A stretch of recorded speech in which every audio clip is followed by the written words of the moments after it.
бірінші залда осындай білезіктермен ашатын шкафтар тұрады. Мына жерге киімдеріңізді қоясыздар, барлығын сақтап қоясыздар.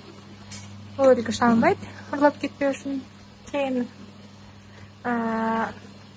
бұл есікті жауып, мұнымен бірге етеріп қоясыңдар.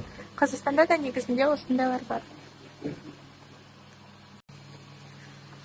Бір жақсысы, бұл жерде өте үлкен жақсы көрініс. Ар жақта таулар көрінеді, және де мынандай айналар бар.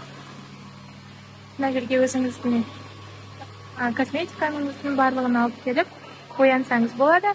Оған қоса үлкен айналар мен осындай фендер. Дәл қазір сол феннің дауысы шығып тұр. Бұл жақта шығыс.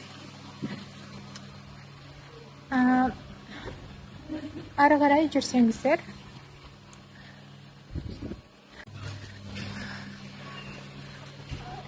немен айналысатын, жүзумен айналысатын жер. Және де жылы термальный воды, яғни ыстық сулар. Венгрия негізінде осы термальный воды ыстық сулармен атақты, себебі олар жер астынан ыстық суды алып, көптеген сауналар жасайды.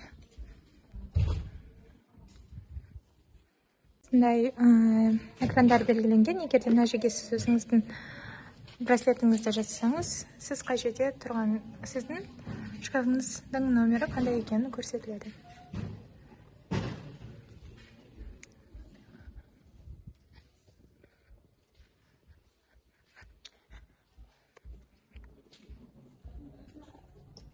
Шыға берісте міндетті түрде душтар көрінеді. Және де бұл жерде кішкентай бассейн. Ар жақта сол термальный вода, ыстық сулар бар.